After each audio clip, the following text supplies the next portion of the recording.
जैसे कि हमारा ये जो टॉपिक है मानचित्रों का वितरण। तो मानचित्रों का वितरण अगर इस पर चर्चा करें या फिर वितरण मानचित्र जी अगर हम बात करें तो इसमें नेट हमें 2 से 3 क्वेश्चन हमेशा पूछती है। हमने मैप पढ़ा था, मैप में हमने ये नहीं पढ़ा था मानचित्र के प्रकार में, वितरण मानचित्र हम लोगों ने नहीं पढ़ा था। इसमें हम लोग 2 तरह की विधियों पर विशेष ध्यान देते हैं। इसके अंतर्गत हम लोग 2 तरह की विधियों के बारे में बात करते हैं। कौन कौन सी विधि होती है? तो एक हमारा होता है अमात्रात्मक विधि, ध्यान दीजिएगा। एक हमारा होता है अमात्रात्मक विधि और एक हमारा होता है मात्रात्मक विधि। ये 2 तरह की विधि है और इन 2 तरह के विधियों के आधार पर हमारा वितरण मानचित्र बनाया जाता है। वितरण मानचित्र का मतलब ये होता है कि कोई भी प्राकृतिक और सांस्कृतिक वातावरण के दृश्यभूमि को हम मानचित्र के माध्यम से प्रस्तुत कर रहे हैं। कोई भी प्राकृतिक और सांस्कृतिक वातावरण के तत्व को किसी वितरण को प्रदर्शित करने के लिए हम जिस मानचित्र का प्रयोग करते हैं, जिस मानचित्र के माध्यम से हम बनाते हैं, वो हमारा एक तरह से क्या है? वितरण मानचित्र है। इसमें 2 विधियां हैं, एक अमात्रात्मक विधि है यानी नॉन क्वांटिटेटिव मेथड है और एक आपका मात्रात्मक विधि है, दैट मीन्स क्वांटिटेटिव मेथड। अब सवाल यहां पे है कि अमात्रात्मक विधि जो हमारा है, अमात्रात्मक विधि में हम लोग किस प्रकार के चीजों को देखेंगे? तो इसमें जो मानचित्र बनाए जाते हैं अमात्रात्मक विधि में, इसमें जो मानचित्र बनाए जाएंगे या बनाए जाते हैं, इसमें मानचित्रों को गुण के आधार पर दिखाया जाता है। मूल जो गुण है उस गुण के आधार पर हम लोग इसको रिप्रेजेंट करते हैं अमात्रात्मक। वास्तव में जो गुण है उसके आधार पर हम इसे रिप्रेजेंट करते हैं। जबकि हमारा मात्रात्मक विधि में हम क्या करते हैं? मात्रात्मक विधि में मानचित्र के सांख्यिकीय मानचित्र बनाए जाते हैं, कुछ स्टेटिस्टिक्स जैसे कि कोरोप्लेथ मेथड हम लोग पढ़ते हैं पॉपुलेशन ज्योग्राफी में, और पॉपुलेशन से रिलेटेड कोरोप्लेथ पढ़ते हैं, आइसोप्लेथ पढ़ते हैं, डॉट मेथड पढ़ते हैं। तो उन सभी को हम लोग किसमें रखते हैं? मात्रात्मक में रखते हैं। तो पहली बात हमारा हो गया कि वितरण मानचित्र हमारा क्या होता है। तो वितरण मानचित्र यानी कि कोई भी प्राकृतिक और सांस्कृतिक जो तत्व है उनको हम जब मानचित्र के माध्यम से उसके वितरण को प्रदर्शित करते हैं, उनके वितरण को जब हम दर्शाते हैं कि कैसे और किस प्रकार से वो वितरित है वो मानचित्र, तो हमारा क्या कहलाता है? वो वितरण मानचित्र कहलाता है। इसमें 2 विधि है, आप अमात्रात्मक और मात्रात्मक। अमात्रात्मक में क्या बात होगा? ध्यान दीजिएगा, अमात्रात्मक में हमारा गुण के आधार पर बात होगा, जो मूल गुण है उसके आधार पर बात होगा। और मात्रात्मक में हमारा क्या बात होगा? मात्रात्मक में हमारा बात होगा उनकी जो मूल सांख्यिकीय तत्व है। जैसे कि हमने बात किया था डॉट मेथड के बारे में, हमने अभी बताया, डॉट मेथड के बारे में हमने बताया, तो उसको हम लोग इसके अंतर्गत रख देते हैं। ठीक है, अब हम लोग बात कर लेते हैं कि जो मात्रात्मक और अमात्रात्मक है, ठीक है, उसको। अब जैसे कि देखिए आप लोग कि अमात्रात्मक विधि में हम लोगों का क्या क्या आता है। अमात्रात्मक विधि में हम लोगों का सबसे पहला और इंपॉर्टेंट आता है रंगारंग विधि। ध्यान दीजिएगा, यहाँ पर आप लोग रंगारंग विधि को शामिल किया जाता है। देखिए कोरोप्लेथ अलग है, कोरो स्केटिमेटिक अलग है, और ये रंगारंग विधि स्पेशल अंग्रेजी को ध्यान दीजिएगा, कलर पेच मेथड इसको कहा जाता है। ये मानचित्र जो नॉन क्वांटिटेटिव मेथड है उसको बनाने का सबसे आसान विधि बताया जाता है। इसमें हम लोग कलर का प्रयोग करते हैं, इसमें हम लोग रंगों का प्रयोग करते हैं। इस विधि के अनुसार यानी रंगारंग विधि के अनुसार वितरण मानचित्र को रंगारंग मानचित्र, जैसे कि आपका कलर पेच map, tin map, tint map यानी रंगक मानचित्र इसमें बनाया जाता है, कलर मैप बनाया जाता है, कोरो इस कोरोमेटिक मानचित्र बनाया जाता है। ध्यान दीजिएगा, इसका एक एक विशेषता है, उसके बारे में बात करेंगे। पहले तो इसमें कौन कौन सा मानचित्र इसके अंतर्गत शामिल हो जाता है? तो इसके अंतर्गत शामिल हो जाता है हमारा कलर पेच मैप यानी कि रंगारेख मानचित्र जिसको कहते हैं, रंगक मानचित्र इसके अंतर्गत शामिल हो जाता है, टिंट मैप जिसको कहते हैं, कलर मैप कहते हैं, और एक आता है हमारा कोरोमेटिक मैप। ठीक है, क्रोमेटिक मैप इसमें शामिल करते हैं। मतलब एक ही है, कलर पेज मेथड को ही अलग अलग नामों से हम लोग जानते हैं। तो यहाँ से सवाल क्या हो सकता है, आपको सीधा पूछ दिया जा सकता है कि जो हमारा अमात्रात्मक विधि, ध्यान दीजिएगा क्वेश्चन कैसे यहाँ पूछा जा सकता है। अमात्रात्मक विधि जो हमारा है, अमात्रात्मक विधि में यहाँ पर सीधा आपको कह दिया जाएगा कि निम्न में से किसको शामिल किया जाता है। इसमें से रंगारेख विधि नहीं देगा, आपको अंदर से दे देगा रंगारेख मानचित्र, रंगक मानचित्र, वर्ण मानचित्र, क्रोमेटिक मानचित्र आदि सभी को इसको शामिल करते हैं।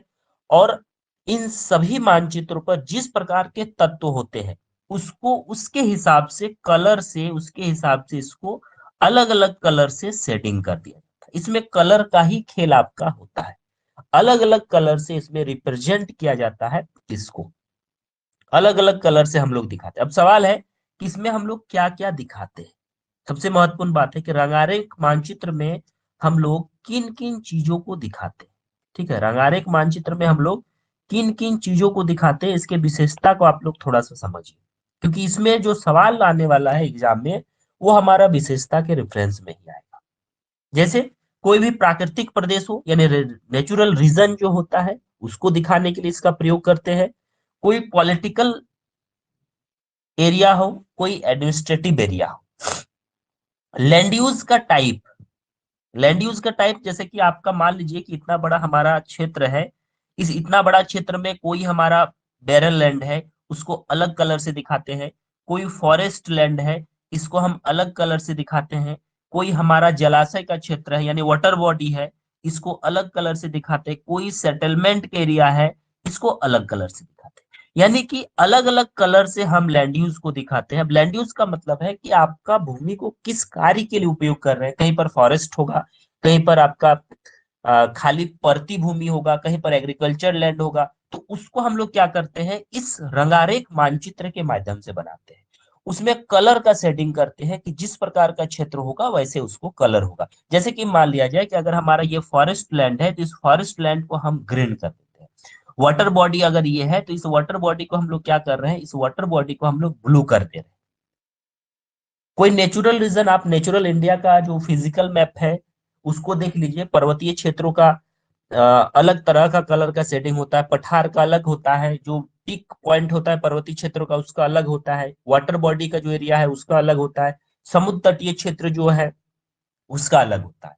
उसी तरह राजनीतिक और प्रशासनिक क्षेत्रों का जो मानचित्र बनता है, जो जो वनस्पति क्षेत्र है उसको भी अलग अलग कलर के माध्यम से हम लोग दिखाते हैं। मतलब अलग अलग कलर के माध्यम से किसी भी प्राकृतिक प्रदेश को, किसी राजनीतिक और प्रशासनिक क्षेत्र को, भूमि उपयोग के प्रकार के क्षेत्र को, भूवैज्ञानिक क्षेत्र, भूवैज्ञानिक मतलब जियोलॉजिकल जो एरिया है, कौन आर्कियन क्रम का चट्टान का क्षेत्र है, कौन सा हमारा गोंडवाना क्रम का है, कौन सा हमारा कुडप्पा क्रम का है, उनको भी अलग अलग माध्यम से, अलग अलग कलरों के माध्यम से हम लोग जब प्रदर्शित करते हैं तो वही हमारा रंगारेख मानचित्र के अंतर्गत आता है। ध्यान देने योग्य बातें हैं इनकी विशेषता पर।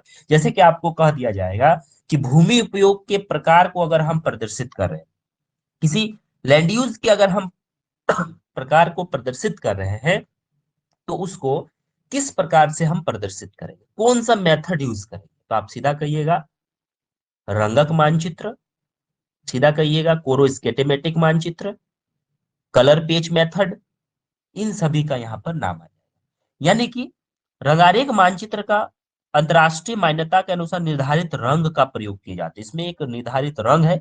अब सवाल है कि निर्धारित रंग किस प्रकार का, कहाँ का, किस प्रकार का। जैसे पर्वतीय क्षेत्रों में आप लोग देख सकते हैं, पर्वतीय क्षेत्रों में गहरे भूरे रंग, जो पर्वतीय क्षेत्र होता है वो गहरा भूरा रंग का होता है। जो पठारी भाग होता है वो हल्का भूरा रंग का होता है। ये अंतरराष्ट्रीय जो मान्यता मिला हुआ इंटरनेशनल इसका मेथड का, कलर का प्रयोग का। जैसे कि आपको यहाँ से भी मिलान करने के लिए दे दिया जा सकता है। कैसे मिलान करने के लिए दे दिया जा सकता है, इसको आप लोग थोड़ा सा समझिए। जैसे कि मान लीजिए कि इधर एक दे दिया, कोई रीजन दे दिया है यहाँ पे इस पट्टी में, जैसे कि मान लीजिए पर्वतीय क्षेत्र हो गया, पठारी क्षेत्र हो गया, फिर आपका वन हो गया, घास का मैदान। जैसे ये मान लीजिए ये हमारा पर्वतीय क्षेत्र है, ठीक है, ये हमारा पठारी क्षेत्र है, ये हमारा वन है, और ये हमारा कोई घास का मैदान। ये चार हो गया। अब इसको कलर में दिखाना, इधर आपको कलर दे दिया है, कलर को मिलान करने के लिए, जैसे कि आपको यहाँ पर दे देता है हरा रंग, यहाँ पर हल्का भूरा देता है, यहाँ पर आपका पूरा डेप्थ भूरा देता है, यहाँ पर पीला देता है। ठीक है, तो घास जो होता है, घास का कलर जो अंतरराष्ट्रीय मान्यता है कलर पैच मेथड में, उसमें घास को पीला रंग के माध्यम से हम लोग दिखाते हैं। ठीक है, घास को हम लोग किस में दिखाते हैं? पीला रंग के माध्यम से दिखाते हैं। पर्वत को पूरा डेप्थ भूरा में हम लोग दिखाते हैं। यहाँ स्पष्ट लिखा हुआ है कि पर्वतीय क्षेत्र को गहरे भूरे से दिखाते हैं, पठारी क्षेत्र को हल्के भूरे से दिखाते हैं, मैदान को पीले रंग से दिखाते हैं। सॉरी, मैदान को हम लोग किस में दिखा रहे हैं? पीले रंग से दिखा रहे हैं। ठीक है, घास के मैदान कहो या मैदानी क्षेत्र कहो, इसको पीले रंग से हम लोग दिखाते हैं। फिर जो वन है, वन को हम हरा रंग से दिखाते हैं। ठीक है, और जो मरुस्थलीय क्षेत्र है उसको हम भूरे रंग से दिखाते हैं। तो यहाँ इंपॉर्टेंट है आपका कि कोई हमारा क्षेत्र है, उस क्षेत्र को हम लोग किन किन रूपों में प्रदर्शित कर रहे हैं, किन किन रूपों में इसको हम दिखाने का कोशिश कर रहे हैं, ये हमारा कलर कलर पेज मेथड का इंपॉर्टेंस है। ये वाला जो सेक्शन है हमारा, जैसे कि अंतरराष्ट्रीय मान्यता है, आपको याद रखना है कि पर्वतीय क्षेत्रों को किस कलर में कलर कलर पेज मेथड दिखाएगा, तो भूरा रंग में। मरुस्थल गहरा भूरा, भूरा मतलब क्या? गहरा भूरा। आपको पठारी क्षेत्र जो है हल्का भूरा में दिखाएगा, मैदान को, घास का मैदान या मैदानी क्षेत्र को पीला में दिखाएगा, आपको वन को हरा में दिखा रहा है और मरुस्थलीय क्षेत्र को भूरे रंग में दिखा रहा है। ठीक है, इसको हम लोग किन किन नामों से जान रहे हैं?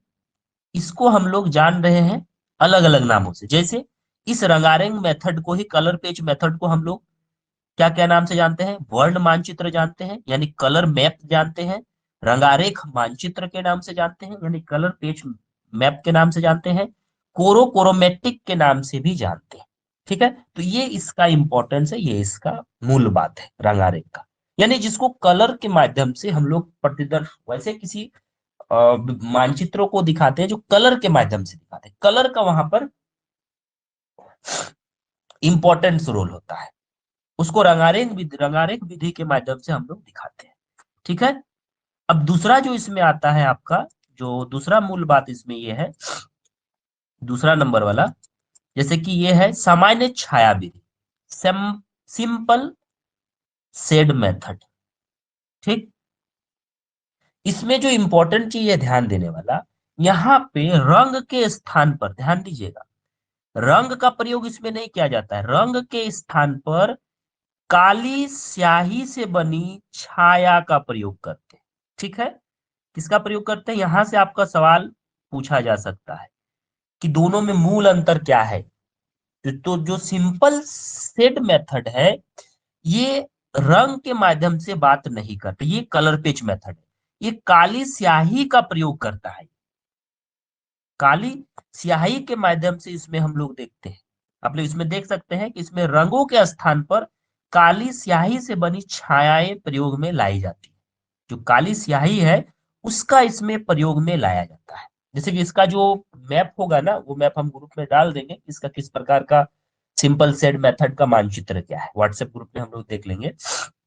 ठीक है, इसका उद्देश्य क्या है कि भिन्न भिन्न प्रकार के क्षेत्रों को दिखाना होता है, अलग अलग प्रकार के एरिया को ये दिखाता है। लेकिन इसमें ध्यान देना है कि इसमें घनत्व से कोई संबंध नहीं, घनत्व को इसमें पॉपुलेशन डेंसिटी को या कोई क्षेत्र का जो वितरण का घनत्व है, डेंसिटी है, उसको इसमें नहीं दिखाया जाता है। ठीक है, इसमें घनत्व को हम नहीं दिखाते, घनत्व से इसका कोई संबंध नहीं। जो छायाओं का वितरण का घनत्व है, जैसे कि छायाओं का वितरण का घनत्व कहने का मतलब है कि कहीं पर डार्क छाया कर दिया, कहीं पर हल्का छाया कर दिया, ऐसा ऐसे इसमें कहीं पर संबंध होने की बात नहीं करता है सामान्य छाया विधि। इसमें जैसे कि आप लोग इसका जो छाया विधि के अनुसार ग्रेट ब्रिटेन का कृषि भूमि का उपयोग मतलब ग्रेट ब्रिटेन में जो लैंड यूज है उसको दिखाया जाता है इसके माध्यम से। कोई जलवायु क्षेत्र को आप दिखा सकते हैं इसके माध्यम से, कटिबंध क्षेत्र को दिखा सकते हैं, कृषि पेटी को दिखा सकते हैं इसके माध्यम से कि कहाँ पर रबी फसल का है, कहाँ पर खरीफ फसल का हमारा है, उसको हम इसके माध्यम से दिखाते हैं। फसल का क्षेत्र, कहीं पर गेहूं है, कहीं पर कपास, कहीं पर हमारा धान की खेती हो रहा है, कहीं पर जायद की हो रहा है, तो उनको हम दिखाते हैं। तो इसमें इंपॉर्टेंस क्या है कि ध्यान देने की बात यहाँ पर आप लोग ध्यान दीजिएगा कि इसमें इंपॉर्टेंस ये है कि कोई भी जो ये सब मानचित्र है, ये किन किन चीजों को प्रदर्शित कर रहा है, किन किन चीजों को ये दिखा रहा है, उसको आपको ध्यान में रखना है। जैसे आपको दे देगा कि फसल के क्षेत्र को अगर प्रदर्शित करना है तो किन मेथड का प्रयोग करेंगे, किस प्रकार के वितरण मानचित्र का प्रयोग करेंगे, तो आपको कहना है सिंपल सेड मेथड। आपको मिट्टी के प्रकार, कि जलोढ़ मिट्टी है, कि पर्वतीय मिट्टी है, लेटराइट मिट्टी है, किस प्रकार की मिट्टी है, मिट्टी के प्रकार को अगर आपको जानना है तो मिट्टी के प्रकार को भी आप सामान्य छाया विधि के माध्यम से जान सकते हैं। जो कोई खनिज का क्षेत्र है, यहाँ आप स्पष्ट रूप से देख सकते हैं, जो कोई खनिज का क्षेत्र है, मिनरल का एरिया है, कहां पर कोयला पाया जाता है, किस क्षेत्र में कौन सा खनिज पाया जाता है, उसके एरिया को अगर बांधना हो तो इस मेथड के माध्यम से हम लोग जान सकते हैं। ये क्या बात कर रहा है, ये मेथड हमें बात करता है कि किस प्रकार से मानचित्रों का प्रयोग किस जगह पे, कौन सा मेथड, कहां पे किस प्रकार का शेडिंग होगा, कहां पर हम छाया का प्रयोग कर रहे हैं, कहां पर कलर का प्रयोग कर रहे हैं, इन सभी चीजों के बारे में ये बात करता है। और छायांकन विधि में आपको यहाँ काफी इंपॉर्टेंट तरीके से याद रखना है कि जलवायु क्षेत्र को दिखाना है तो सामान्य छाया विधि का प्रयोग करेंगे। कटिबंध क्षेत्र में, कटिबंध क्षेत्र कहने का मतलब है, आप लोगों को पता होगा कि हमारे पास 3 मुख्य कटिबंध होती है। एक विषुवतीय कटिबंध उष्ण कटिबंधीय हम कहते हैं, एक हमारा शीतोष्ण कटिबंध होता है, और एक हमारा शीत कटिबंध होता है। 3 कटिबंध होता है। इन कटिबंध को भी दिखाना हो अगर, तो हमें किस मेथड का प्रयोग करेंगे वितरण मानचित्र में, सामान्य छाया विधि मेथड का प्रयोग करें। कोई इंडस्ट्रियल बेल्ट को दिखाना है, आप मुंबई पुणे इंडस्ट्रियल बेल्ट दिखा रहे हो, हुगली औद्योगिक प्रदेश को आप दिखा रहे हो, उसको भी अगर आपको दिखाना है तो आप इस सामान्य छाया विधि को दिखा सकते हो, इसके माध्यम से आप दिखा सकते हैं। फसल के प्रकार की, इतना बड़ा एरिया है हमारा, कौन कौन से फसल कहाँ कहाँ लगा है, इसको भी जब मानचित्र के आधार पर हम दिखाएंगे, भारत में कौन सा एरिया में कौन सा फसल है, तो उसमें भी आप सामान्य छाया विधि का प्रयोग कर सकते हो। तो इन सभी में क्या इंपॉर्टेंस है और कहां कहां इसका प्रयोग करते हैं, इसको देखना होता है सामान्य छाया विधि के अंतर्गत। ठीक है, यहां तक कुछ डाउट है आप लोगों को? कुछ डाउट है तो पूछ लीजिए, फिर हम लोग आगे बढ़ेंगे। और तीसरा हमारा है चित्रीय विधि, यानी इस विधि में कोई वस्तु को दिखाते हैं तो उसका स्थान या क्षेत्र को दिखाना होता है, तो उसे हम फोटो चित्र के माध्यम से दिखाते हैं। यानी फोटो चित्र पर आधारित रेखा चित्र को मानचित्र में हम लोग बना दिया जाता है। यानी उसको हम मान लीजिए कि, इसमें कहने का मतलब ये है, आप लोग ध्यान दिए होंगे कि जैसे कि हम लोगों का झारखंड का पर्यटन, आप देखिएगा झारखंड का जब पर्यटन मानचित्र आप लोग पढ़ते हैं, मान लिया जाए कि ये हमारा झारखंड का मैप है, ठीक है, मान लिया जाए कि ये हमारा एक तरह से झारखंड का मैप है, ठीक है, पूरा तो नहीं बना है, लेकिन एक अनुमानित आप समझ सकते हैं कि ये हमारा क्या झारखंड का मैप है। इसमें चित्रीय मेथड का हम प्रयोग करेंगे, पिक्चरियल मेथड। जैसे हम इसमें हजारीबाग में हमारा नेशनल पार्क है, पर्यटन क्षेत्र है, रांची में हमारा पर्यटन क्षेत्र है, दुमका में हमारा पर्यटन क्षेत्र है, देवघर हमारा पर्यटन के मामले में काफी विकसित है। कौन सी जनजाति की कौन कौन सी वेशभूषा है, मान लीजिए पलामू के बेल्ट में, उसको दिखा रहे हैं। तो इनको आप लोग देखे होंगे कि कल्चरल मैप जब हम लोग देखते हैं ना, तो कल्चरल मैप पे कहीं पे केरल में जैसे कि हमारा कोई जो डांस है, जो हम लोग सांस्कृतिक डांस कहते हैं, आप जैसे बंगाल में बात कर लेते हैं छौ नृत्य, तो देखिएगा छौ नृत्य का फोटो लगा हुआ इसमें रहता है। आप दक्षिण झारखंड में छौ नृत्य काफी फेमस है, ठीक है, तो इस एरिया में छौ नृत्य का छोटा छोटा फोटो लगा रहता है। पर्यटन क्षेत्र में मंदिर का फोटो लगा रहता है, कोई नेशनल पार्क का फोटो लगा रहता है। तो जब उसको हम चित्र के रूप में उसको रिप्रेजेंट कर रहे हैं, ठीक है, जब चित्र के रूप में रिप्रेजेंट कर रहे हैं, तब हमारा कौन सा मेथड उसको कह रहे हैं, वो हमारा चित्रीय विधि कह रहे हैं। कोई दार्शनिक स्थान को दिखाना हो, कोई पर्यटन क्षेत्र को दिखाना हो, किसी की वेशभूषा के प्रकार को दिखाना हो, आप इंडिया के मैप में भी देखेंगे तो आपको वहां से देखने को मिल जाएगा, ठीक है। आपको कोई पर्यटन का एरिया को दिखा रहे हैं, तो इन सभी को दिखाने के लिए हमारा होता है। कोई रेलवे का जोन दिखा रहे हैं, जैसे कि आप साउथ ईस्टर्न जोन का दिखा रहे हैं, तो देखिएगा वहां रेलवे बना दिया जाता है इस प्रकार से, और उसमें लिख दिया जाता है कि अमुक जोन। तो जब हम चित्र के माध्यम से मानचित्र में जब रिप्रेजेंट कर रहे हैं, तब हमारा क्या होता है, चित्रीय मेथड।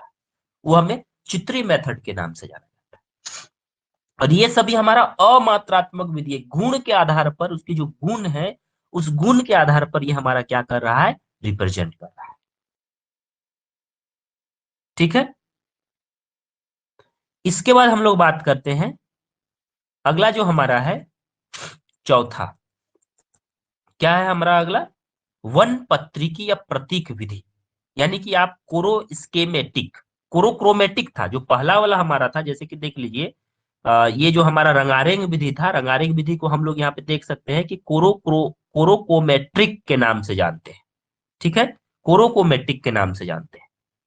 तो रंगारेंग जिसमें कलर का प्रयोग होता है, ठीक है, जिसमें हम लोग क्या कर रहे हैं, कलर का प्रयोग कर रहे हैं रंगारेंग विधि में। जबकि अगर हम लोग बात करें वर्ण पत्रिकी या प्रतीक विधि, तो इसके सहायता से हम लोग क्या करते हैं, इसमें विशेष तौर पर अलग अलग चिन्हों का प्रयोग करते हैं। इसमें क्या कर रहे हैं हम लोग, अलग अलग चिन्हों का प्रयोग करते हैं, या फिर कहे कोई संकेत का प्रयोग करते हैं। और जो भी स्थान को हम दिखाना चाह रहे हैं, उसको उस संकेत या चिन्हों के माध्यम से उसको हम क्या कर रहे हैं, प्रदर्शित कर रहे हैं। तो यहाँ पे आपको यूजीसी ने हमेशा से सवाल पूछा है, कोरोमेटिक और कोरो स्केमेटिक, इन दो पॉइंट्स पर विशेष ध्यान देना। कोरोमेटिक में हमारा कलर का प्रयोग होता है, कोरो स्केटेमेटिक में हमारा संकेत का प्रयोग होता है, चिन्ह का, अलग अलग प्रतीक का प्रयोग होता है। जिन चीज को हम रिप्रेजेंट कर रहे हैं उसको हम प्रतीक के माध्यम से दिखाते हैं। कोरोमेटिक हमें ये सिखाता है। ठीक है, उसे हम किस में दिखा रहे हैं, उसमें हम लोग प्रतीक के माध्यम से दिखा रहे हैं, प्रतीक के माध्यम से उसको हम लोग देखते भी हैं। तो यहां पर ये चीज आपका क्या हो जाता है, इंपॉर्टेंस हो जाता है। ठीक है, देखिए फिर से एक बार ध्यान दीजिएगा कि रंगारेक यानी कोरोमेटिक में हम लोग कलर का प्रयोग करते हैं, और कोरो स्केटेमेटिक में हम लोग किसका प्रयोग कर रहे हैं, चिन्ह का प्रयोग कर रहे हैं। चित्रीय विधि में हम लोग चित्र का प्रयोग कर रहे हैं, जैसे कोई दार्शनिक स्थान को दिखाना हो, उसको हम चित्र के माध्यम से दिखा दिए। कोई वेशभूषा दिखा रहे हैं, कहीं का संस्कृति दिखा रहे हैं, कोई पर्यटन क्षेत्र दिखा रहे हैं, तो चित्र के माध्यम से दिखा देते हैं। ठीक है, जो हम कोरो स्केटेमेटिक का बात कर रहे थे चित्र, तो इसका सबसे बड़ा गुण क्या है, ठीक है, इसका सबसे बड़ा गुण है कि मानचित्रों के संकेत में प्रतीकों को दिखाई, प्रतीक के माध्यम से, संकेत के माध्यम से इसमें हम लोग क्या करते हैं, दिखाते हैं। उसी से समझ जाते हैं कि ये क्या कहना चाह रहा है, उसके माध्यम से आपको पता चल जाता है, देखने से ही पता चल जाता है कि वो कहना क्या चाह रहा है। ठीक है, पांचवा जो इसका विधि है अमात्रात्मक का, उसको कहते हैं नॉमिनिंग, नामांकन विधि। ये प्रतीक के बराबर लगभग लगभग माना जाता है, लेकिन अंतर है कि जो हमारा वस्तु है उसको उसके नाम के प्रथम अक्षर से नामांकित कर देते हैं, या फिर उसका पूरा नाम लिख, कभी कभी आप लोग देखेंगे एग्रीकल्चर का कहीं पर हम लोग देख रहे हैं, ठीक है, आप लोग ऐसे देखिएगा कि कभी कभी कोई मानचित्र में हम लोगों का दिखाया जाता है गेहूं का उत्पादन, तो गेहूं का बाली ऐसे करके बना दिया जाता है, और यहाँ पे लिखा डब्लू दे दिया जाता है, विट लिख देता है। धान दिखा रहा है तो धान का बाली दे देता है, और उसको लिख देता है हमारा पेडी। ठीक है, तो जब हम इस मेथड से प्रयोग करेंगे, नाम भी लिख देते हैं, संकेत के अलावा हम उसमें उसका नाम भी लिख देते हैं। तो नाम जब लिख देते हैं ना, तो वो हमारा हो गया नामांकन विधि, नाम को रिप्रेजेंट कर दे, नाम के माध्यम से उसको हम लोग दिखा रहे हैं। तो वितरण मानचित्र में हमारा दो तरह से काफी इंपॉर्टेंट है, एक आपका अमात्रात्मक विधि है, एक आपका क्या है, मात्रात्मक विधि। ठीक है, वितरण मानचित्र में हम लोगों का दो तरह से है, एक हमारा अमात्रात्मक विधि है और एक हमारा क्या है, मात्रात्मक विधि।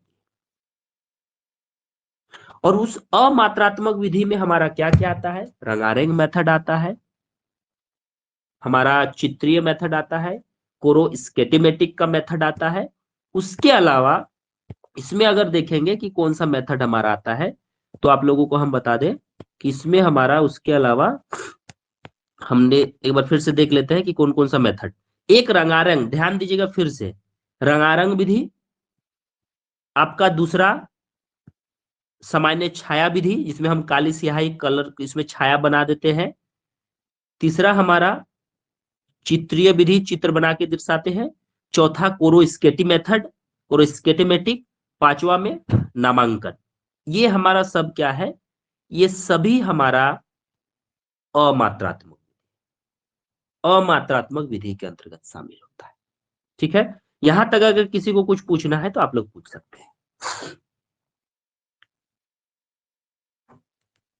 मानचित्र के वितरण को प्रदर्शित करते हैं कि मानचित्र में हम क्या क्या दिखा रहे हैं, उसके हिसाब से कौन कौन सा मेथड यूज कर रहे हैं, उसको हम लोग देखते हैं इसके अंतर्गत। किसी को कुछ पूछना है या फिर हम इसमें अमात्रात्मक हो गया, अब मात्रात्मक विधि कर लेते हैं।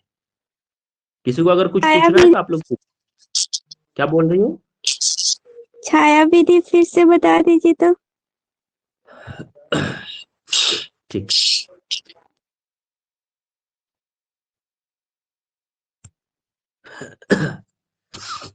इसमें क्या है आपका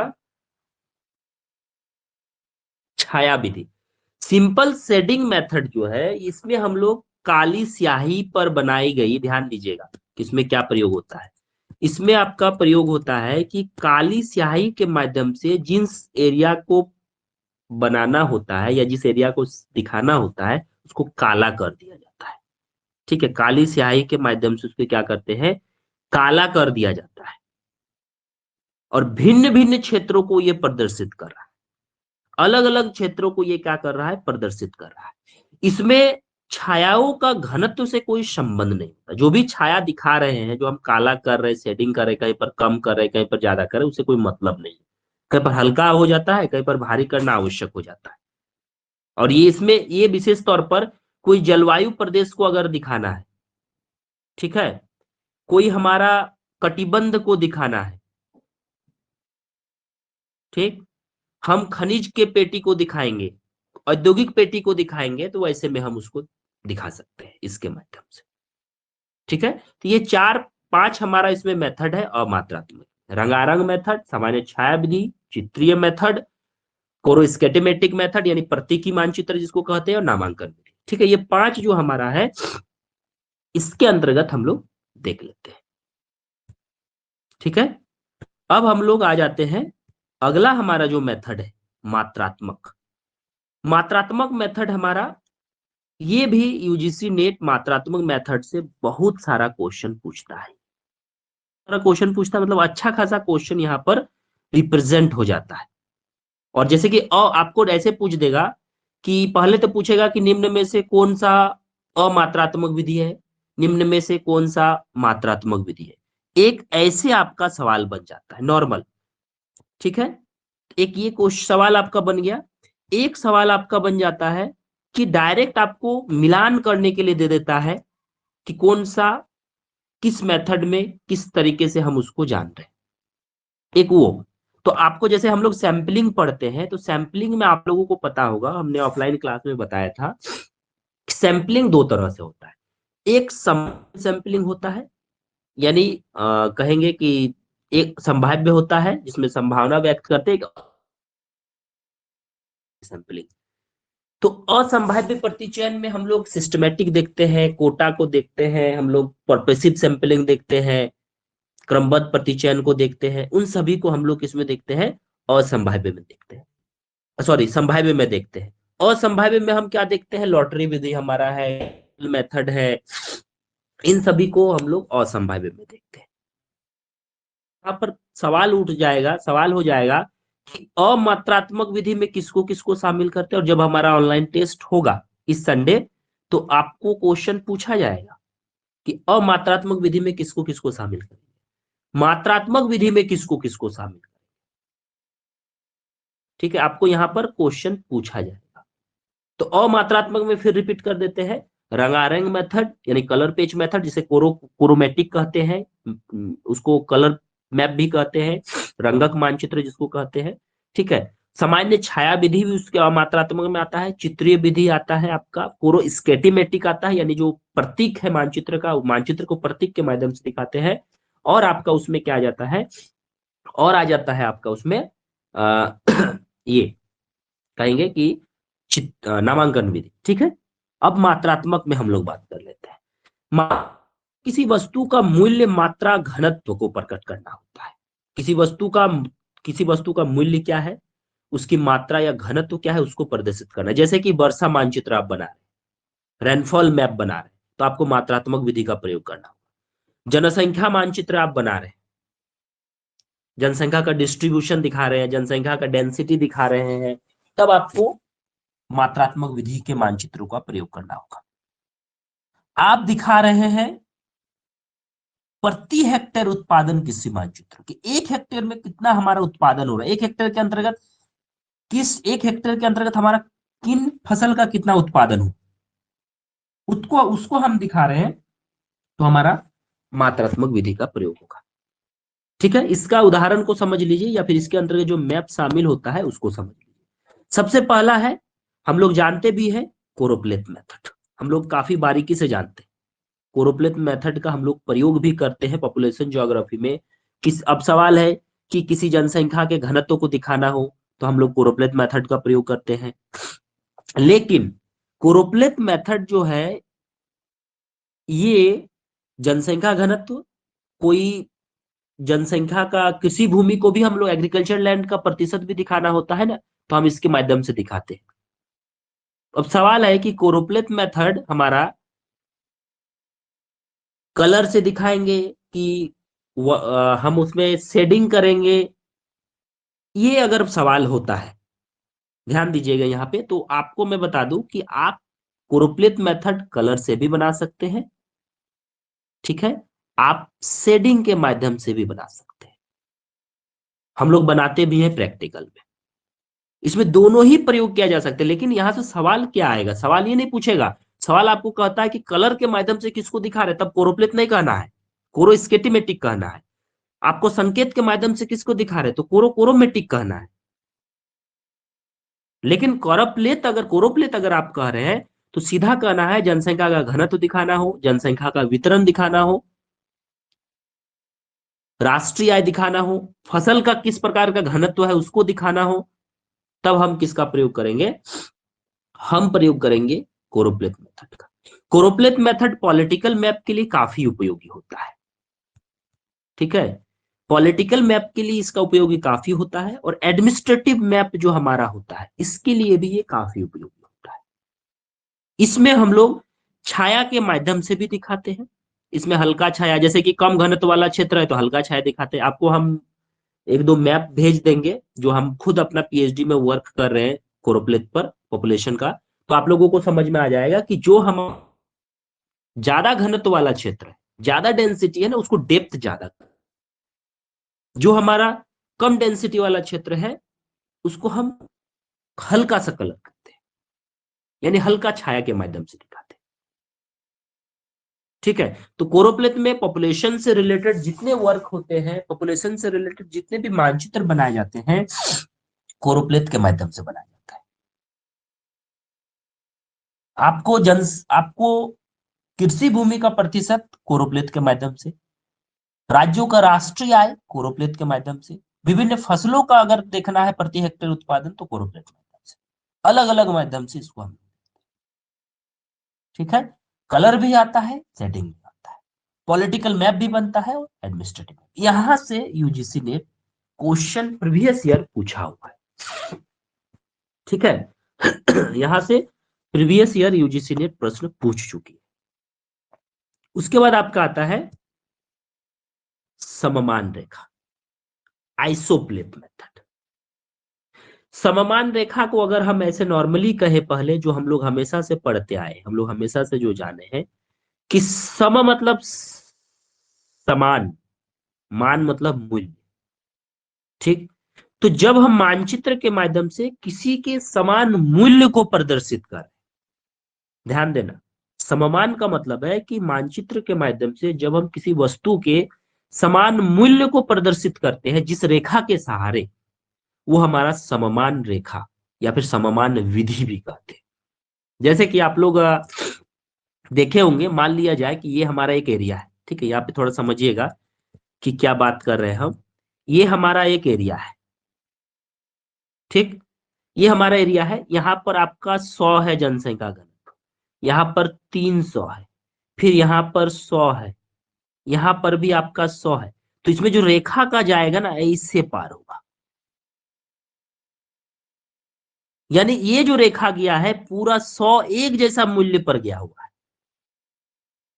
तो इसको, इस रेखा को बनाने का जो मेथड है आइसोप्लेट का, उसे आइसोप्लेट मेथड कहते हैं। आप लोग कंटूर देखते हैं, ठीक, ध्यान दीजिएगा, हमने पढ़ाया भी है। क्या अब हम लोग पढ़ते हैं समोच्च रेखा। समोच्च रेखा क्या कहता है? समान समुद्र तल से समान ऊंचाई को दर्शाने वाली रेखा। तो आप लोग देखे होंगे कंटूर में कि हमारा, अगर यहाँ ये ऐसे गया है 200 है, तो इस लाइन में जितना भी चीजें, हमारा पूरा लाइन जो है ये आइसोप्लेट है एक तरह से, ठीक है, कंटूर का।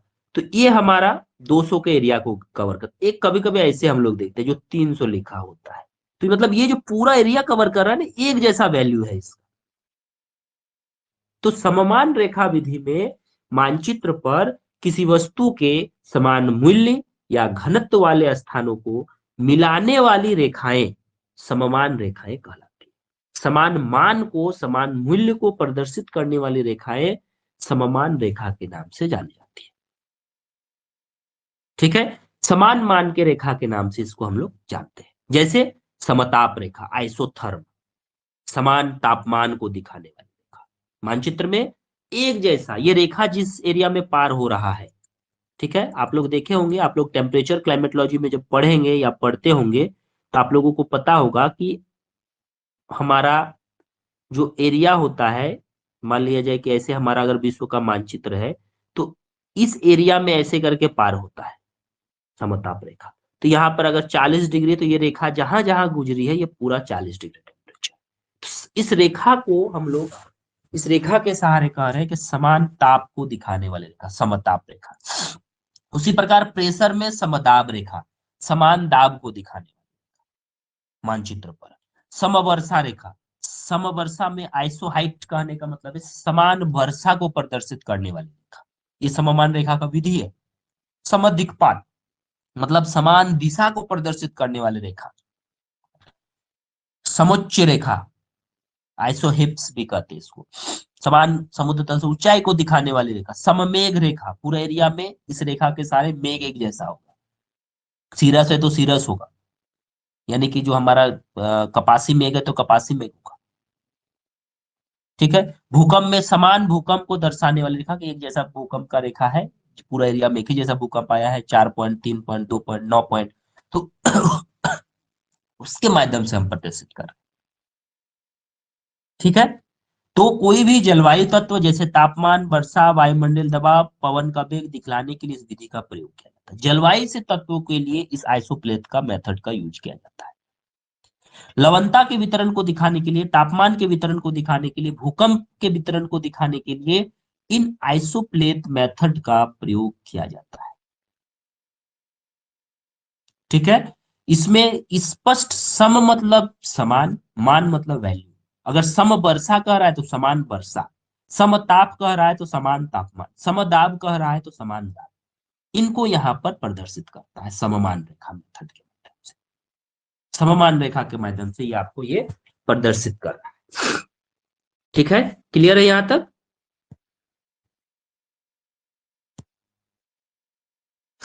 अगला हम लोग बात करते हैं डॉट मेथड, ठीक। ये भी एक्चुअली डॉट मेथड जो है ये भी काफी इंपॉर्टेंट है। इसमें भी जनसंख्या के वितरण के घनत्व को दिखाते हैं। जैसे कि हम लोग इंडिया का प्रैक्टिकल ज्योग्राफी में हम लोग पढ़ते भी हैं कि इंडिया का डॉट मेथड जब बनाते हैं तो उसमें वैल्यू होता है, एक डॉट का वैल्यू कितना है, 10 लाख, लाख है, 30 लाख है, 40 लाख है, 50 लाख है, एक डॉट का जितना वैल्यू है, कहीं का जनसंख्या अगर मान लीजिए कि 1 करोड़ है, तो आप हिसाब कर लीजिए एक डॉट का वैल्यू अगर 10 है तो पूरा एरिया में कई को डॉट आप दे सकते हैं। एक्चुअली इसमें घनत्व को समान आकार का एक साइज का बिंदु का प्रयोग होता है। इसकी देखिए, अगर सवाल यहाँ पे है कि कोरोप्लेथ इंपॉर्टेंस है, अगर हम घनत्व दिखा रहे हैं या जनसंख्या को दिखा रहे हैं तो कोरोप्लेथ मेथड से सही दिखा सकते हैं कि डॉट मेथड से सही दिखा सकते हैं। अगर इस पर चर्चा किया जाए तो आपको कहना है कि डॉट के तुलना में कोरोप्लेथ मेथड जो हमारा है ये ठीक होता है, क्योंकि डॉट मेथड में ना, जैसे कि राजस्थान वाला क्षेत्र है, उसको सही तरीके से रिप्रेजेंट नहीं कर सकते आप। उस क्षेत्र को रिप्रेजेंट करने में समस्याओं का सामना करना पड़ सकता है, क्योंकि बहुत सारे ऐसे क्षेत्र हैं जहां पर डॉट मेथड उपयोगी नहीं हो सकता है।